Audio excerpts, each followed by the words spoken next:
Sex, porn, love addiction is all about self-soothing to manage your emotions. It got set up back in the childhood development years. It's just not about sex. It's not about porn. It's all about the repeated use has set up the physiology to crave those dopamine, serotonin, oxytocin, self-manufactured drugs in the body. It's impacting women, men, children aged 10 to 75 across all the age ranges, the sexes, the cultures, the professions.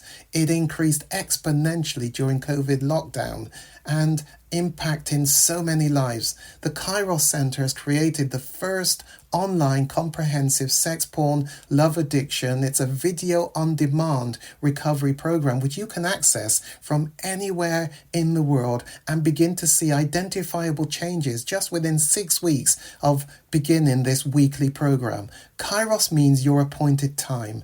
Isn't it your time to reclaim your life? Bring color back to life without shame. Click the link below and begin your journey. You owe it to yourself and to others.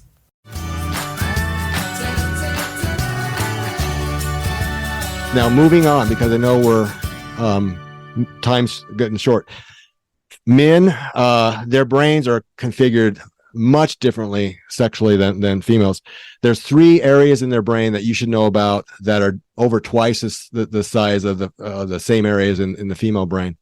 The medial preoptic area, MPOA, which is, as it said, would infer is right behind where the optic chiasm from the eyes come in. So that's one of the reasons that males have a tendency to have more of a roving eye. A lot of women don't really understand why that is, but there you go. It's over twice as big and it's packed with twice as many neurons. It's twice as much density. Same thing with the INAH3, and I won't go into you can look that up if you want. INAH3. It's another part of the hypothalamus, which is the seat of human sexuality, really. It's twice as big and twice as packed with neurons. Same thing with the amygdala, which is the brain's command and control area. It's twice as big in the males. And all of them are reactive to testosterone. And remember that testosterone runs about 20 times more in males than in females on average. And another chemical that you should know about in here, sex hormone binding globulin, SHBG, which actually binds the action of these sex hormones. So the more of it you have, the less free testosterone or whatever. Women have 13 times more of that than men do. So basically, it's a huge mismatch, again, between the male and the female brain as far as sex drive and all the things that are associated with it. It makes men a lot more vulnerable to the Coolidge effect, if you've heard of that before. Shake your head if you've heard the Coolidge effect.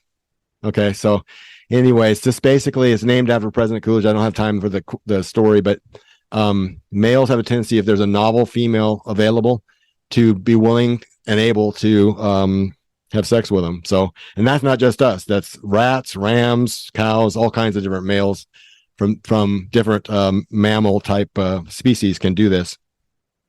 Promiscuity is much harder because of all these things to resist that for males. Another thing that women need to know is men tend to over-perceive women's sexual interest. A woman will just be being nice to the man, and she'll respond being nice, being courteous. He'll think she's sexually interested, and so that's where a lot of sexual conflict comes as well. On the other hand, women tend to underperceive men's sexual interests, which causes a lot of problems as well. When males become aroused, they become much different ethically. The research they did on this was college students, and they had them sit in front of laptops, and they had pictures of the country, pastoral pictures, and we're asking them questions like, would you ever give a date rape drug to have sex with her? Would you ever tell her you loved her? Would you ever tell her would you ever consider having sex with a 12-year-old? All answers, all no. And then they put pornography on there, and then they also asked them to up the ante. They asked them to masturbate while they were watching the pornography. They started asking them the same questions, and you can guess what the answers were. They all changed to yes. So women need to know that in an unaroused situation, a man may be one type of person and a whole different person when they get into a aroused situation. I think that's why a lot of our hookup situations, here's a number for you. 80% in the United States, at least 80% of the non consensual sex takes place in the context of a hookup. 80% of non-consensual sex, sexual assault, rape, etc. So it usually isn't the guy jumping out from behind the bush in the parking lot. It's the guy that you're in the dorm room with or whatever. Another thing that women should be aware of is that, as far as men, is that chemicals in their semen affect the women psychologically, positively.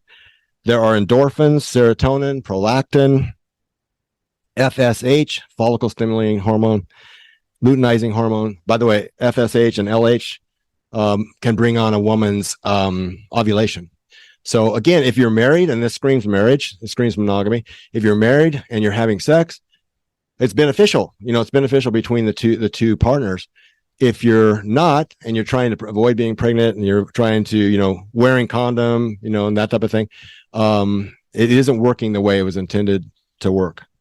One last thing here on that women should know is that, as opposed to our swimmer here, Thomas, I think is his last name, men and women are not the same at all as far as their physical capabilities. In most cases, men on average have 80% more upper body muscle fiber. So that's 80% more upper body, and 50% more lower body muscle fiber.